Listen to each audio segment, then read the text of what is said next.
Assalamualaikum warahmatullahi wabarakatuh. Salam sejahtera bagi kita semua. Hoto BC.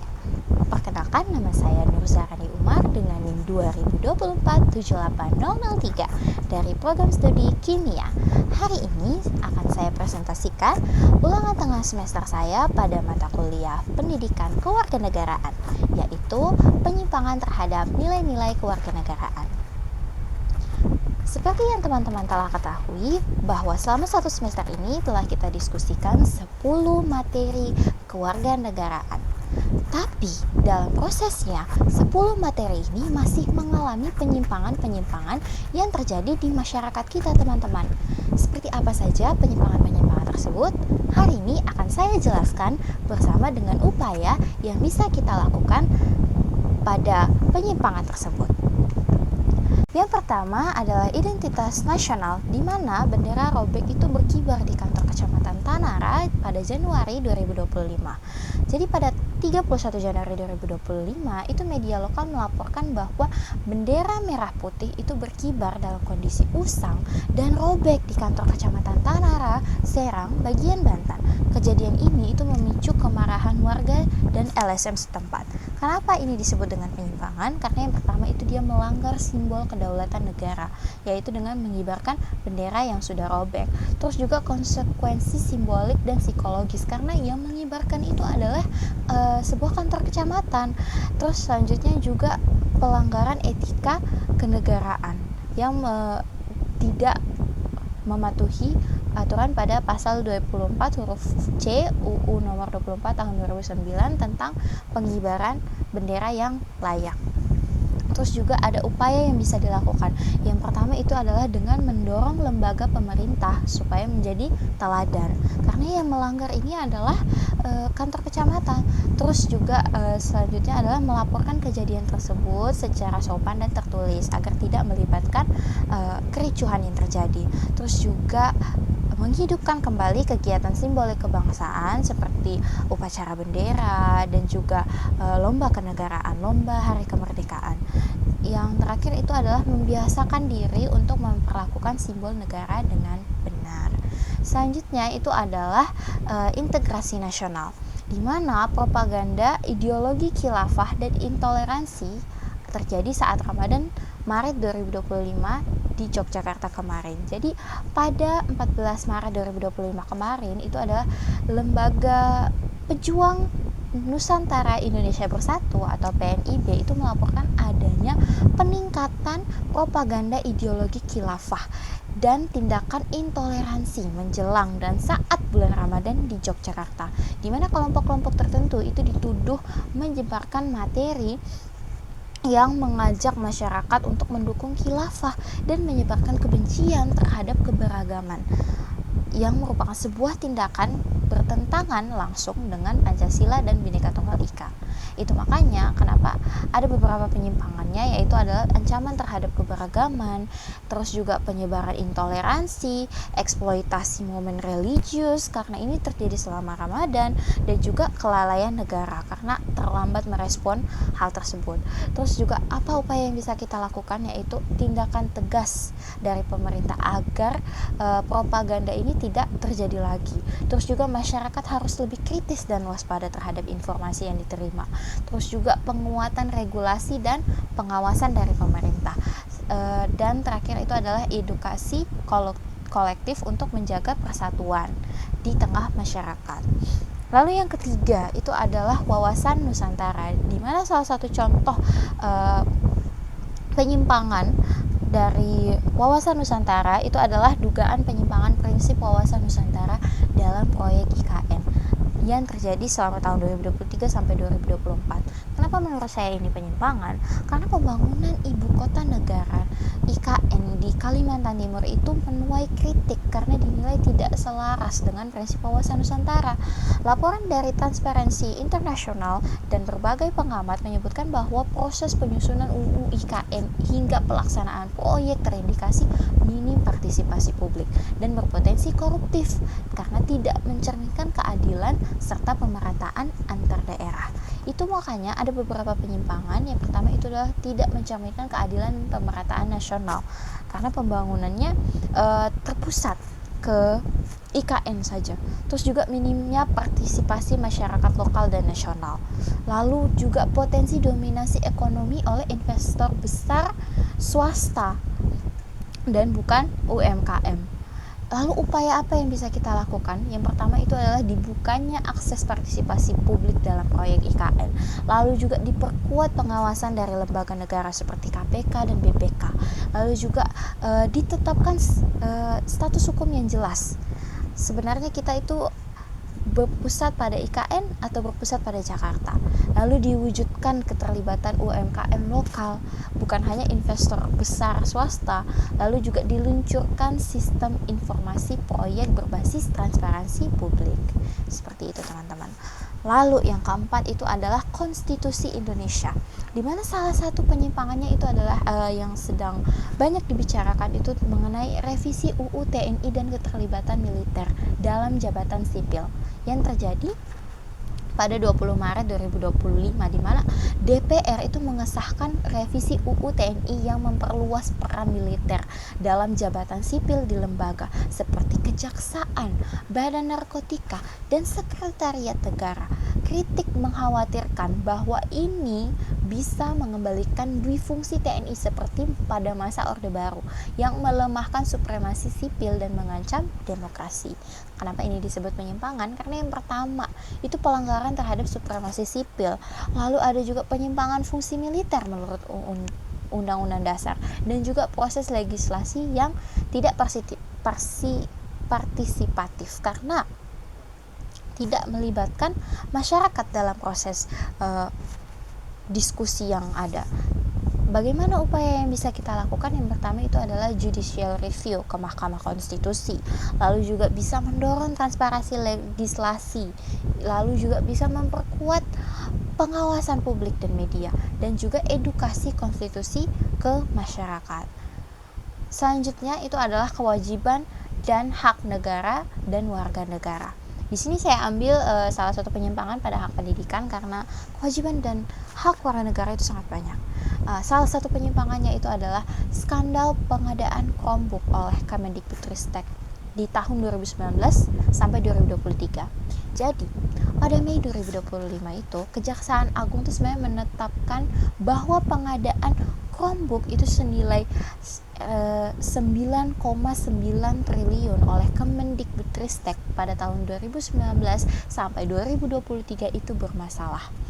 Pengadaan ini tuh dilakukan meski hasil uji coba menyimpulkan bahwa Chromebook itu sebenarnya kurang efektif di Indonesia karena ketergantungan pada koneksi internet yang tidak merata di daerah. Makanya itu ada beberapa penyimpangan yang terjadi. Yang pertama itu adalah penyalahgunaan anggaran publik, lalu juga kerugian akses pendidikan yang kurang merata, dan juga prosedur pengadaan yang tidak transparan terhadap publik. Karena bayangkan saja uang yang 9,9 triliun itu digunakan tapi tidak ada informasi detail mengenai penggunaannya untuk apa saja. Lalu upaya apa yang bisa kita lakukan? Yang pertama itu adalah pastinya pengusutan dan penindakan hukum oleh pemerintah. Lalu ada juga audit menyeluruh oleh BPK supaya kita tahu penggunaan dananya itu untuk apa saja. Lalu juga reformasi prosedur pengadaan di Kemendikbudristek dan alih guna anggaran untuk pemerataan infrastruktur yang lebih bermanfaat, bukan cuma Chromebook saja, seperti itu. Terus juga yang terakhir adalah transparansi dan partisipasi dari publik. Kita harus tahu apa yang dilakukan oleh pemerintah terhadap uang sebesar itu untuk pemerataan pendidikan, seperti itu. Lalu yang keenam itu adalah demokrasi Indonesia, di mana salah satu contoh penyimpangannya itu adalah intimidasi terhadap jurnalis Tempo yang terjadi Maret 2025 kemarin, di mana ini masih berhubungan sama revisi TNI UU yang tadi, di mana setelah menerbitkan laporan investigatif terkait revisi UU TNI, redaksi Tempo dan beberapa jurnalisnya itu mengalami intimidasi fisik dan psikologis, termasuk pengiriman kepala babi dan tikus yang dipotong ke kantor Tempo, serta doxing, yaitu pembocoran data pribadi jurnalis secara online. Aksi ini tuh dianggap sebagai bentuk teror untuk membungkam kritik terhadap kebijakan pemerintah dan militer yang menyimpang. Contoh penyimpangan yang terjadi di sini yaitu adalah pelanggaran kebebasan pers sebagai pilar demokrasi, lalu juga ada upaya pembungkaman kritik terhadap kekuasaan karena diteror, teman-teman. Lalu yang terakhir itu adalah penciptaan iklim ketakutan dan menghambat partisipasi masyarakat dalam mengelola semua informasi yang ada, seperti itu. Lalu ada upaya yang bisa kita lakukan. Yang pertama itu adalah penegakan hukum terhadap pelaku intimidasi. Seharusnya orang yang mengirim teror tersebut itu dicari dan dilakukan penegakan hukum terhadap dia supaya kita bisa tetap merasakan rasa aman sebagai masyarakat.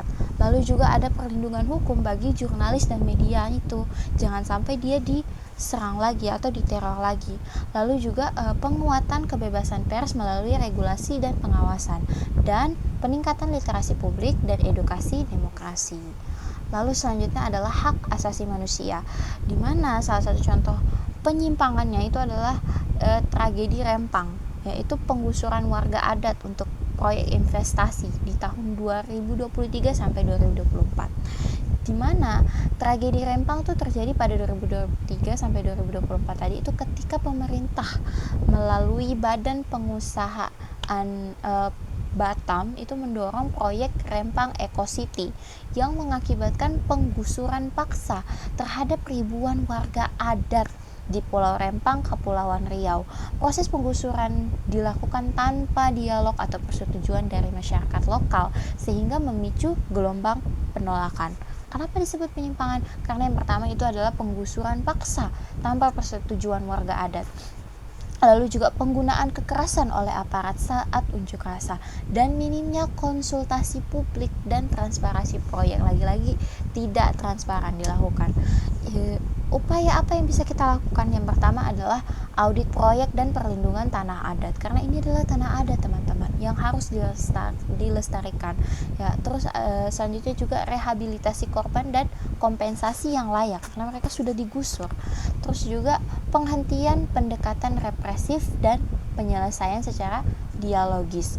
Lalu juga peningkatan kapasitas aparat ya mengenai HAM dan masyarakat adat. Lalu selanjutnya adalah penegakan hukum di Indonesia. Ada banyak kasus penyimpangan penegakan hukum di Indonesia, tapi salah satu yang sedang ramai dibicarakan itu kemarin adalah vonis ringan terhadap Harvey Moise, yaitu suami si Sandra Dewi. Itu kasusnya berjalan sekitar 2024 sampai 2025, di mana walaupun akhirnya telah dijatuhi hukuman yang sesuai, Harvey Moise itu sempat dijatuhi hukuman ringan. Moise itu divonis 6,5 tahun penjara dan denda 1 miliar serta penggantian kerugian sebesar 210 miliar atas kasus korupsi pengadaan pada proyek yang fiktif gitu. Kenapa ini disebut penyimpangan? Karena sanksinya itu tidak mencerminkan besarnya kerugian rakyat. Bayangkan berapa miliar yang dia pakai di korupsi. Lalu juga ada inkonsistensi penjatuhan hukuman pada kasus besar. Giliran kasus kecil hukumannya besar, kasus besar hukumannya kecil, seperti itu. Lalu juga kurangnya standar pemidanaan yang tegas terhadap orang, karena biasanya pejabat atau orang-orang tinggi itu mendapat hukuman yang tidak sebesar orang-orang biasa atau orang-orang yang kurang terkenal, seperti itu. Upaya apa yang bisa kita lakukan, teman-teman? Yang pertama itu pastinya adalah revisi pedoman pemidanaan korupsi. Lalu juga ada judicial review atau banding dari kejaksaan. Nah, ini yang dilakukan kemarin, di mana Kejaksaan Agung itu bisa melakukan banding atau mendorong uji materi ke MA agar vonis disesuaikan ulang dengan pertimbangan beratnya kasus, yang mana ini akhirnya dilakukan sehingga beliau itu dijatuhi hukuman 20 tahun, juga dikenakan denda sebesar 1 miliar subsidiar dan 8 bulan kurungan serta uang pengganti sebesar 420 miliar. Lalu juga kita harus transparansi putusan dari si hakim itu. Lalu juga selanjutnya adalah penguatan peran Komisi Yudisial dan DPR. Seperti itu, teman-teman. Lalu selanjutnya adalah otonomi daerah, di mana salah satu kasus penyimpangannya itu adalah sama lagi korupsi lagi, yaitu yang dilakukan oleh Bupati Labuhan Batu, di mana dia melakukan pengadaan fiktif dan intervensi proyek. Jadi pada 11 Januari 2024 tahun kemarin itu Bupati Labuhan Batu Erik Atrada Ritonga itu ditangkap dalam operasi tangkap tangan OTT oleh KPK karena diduga menerima suap dan mengintervensi proyek pengadaan fiktif di dinas-dinas daerah, termasuk jalan dan fasilitas umum senilai hampir 20 miliar. Kenapa ini disebut penyimpangan otonomi daerah? Karena ini adalah penyalahgunaan kuasa untuk mengontrol proyek daerah, lalu juga pengalihan anggaran publik untuk keuntungan pribadi, dan peran pengawasan daerah yang kurang efektif. Nah, apa upaya yang bisa dilakukan? Yang pertama adalah penindakan keras dan pemrosesan hukum. Ya, KPK sedang memberikan pemidanaan terhadap kasus ini, teman-teman. Lalu juga ada reformasi tata kelola pengadaan daerah dan juga penguatan pengawasan DPRD dan masyarakat. Jadi kita sebagai masyarakat juga harus mengawasi pejabat pemerintah kita, pejabat daerah kita ini sudah kerja secara benar atau belum, seperti itu. Lalu juga pendidikan anti korupsi dan etika publik di daerah ini juga perlu diperkuat, seperti itu. Lalu yang terakhir adalah perdamaian dunia, di mana salah satu contoh penyimpangannya itu adalah deportasi paksa oleh pengungsi Uyghur dari Thailand ke Cina. Dia mengungsi di Thailand, tapi oleh Thailand itu dikembalikan ke Cina. Itu pada awal Maret 2025, di mana Thailand mendeportasi puluhan pengungsi Uyghur itu kembali ke Cina meski telah lama berada di tahanan karena melarikan diri dari penindasan di Xinjiang, Cina. Jadi deportasi ini tuh terjadi meski ada peringatan dari pemerintah Amerika Serikat dan PBB tentang resiko penyiksaan dan perlakuan hukum tidak adil bagi pengungsi tersebut jika kembali ke Cina. Lah, penyimpangan apa saja yang terjadi? Yaitu yang pertama adalah pelanggaran prinsip non-refoulement. Lalu juga ada negosiasi karena tekanan diplomatik dan ekonomi, juga adanya pengabaian tanggung jawab komunitas internasional yang dilakukan oleh Thailand. Upaya apa yang bisa kita lakukan atau mereka lakukan? Yang pertama itu adalah penegakan prinsip non-refoulement melalui litigasi dan diplomasi, di mana negara-negara dan lembaga HAM internasional harus menekan Thailand secara hukum atau diplomatik agar menghentikan deportasi semacam ini gitu. Terus juga mekanisme suaka alternatif seperti negara penampung bisa ke Amerika Serikat, Kanada, dan Australia, seperti itu.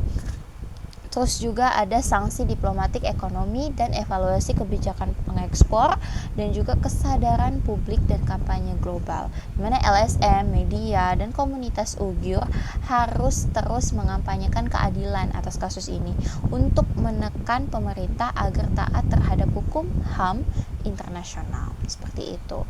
Jadi itulah kurang lebih ya teman-teman beberapa kasus yang masih menyimpang di antara 10 materi yang sudah kita diskusikan. Jadi dari berbagai kasus aktual ini menunjukkan bahwa nilai-nilai kewarganegaraan seperti kepatuhan pada hukum, tanggung jawab, persatuan, dan keadilan sosial itu masih sering diabaikan. Penyalahgunaan wewenang, pelanggaran hak, serta lemahnya kesadaran hukum dan toleransi menjadi bukti belum tegaknya nilai-nilai tersebut, baik di tingkat nasional maupun sampai tingkat global. Maka itu dibutuhkan komitmen nyata dari kita, dari semua pihak untuk menanamkan dan menerapkan nilai-nilai kewarganegaraan itu demi terciptanya masyarakat yang adil, damai, dan beradab, seperti itu.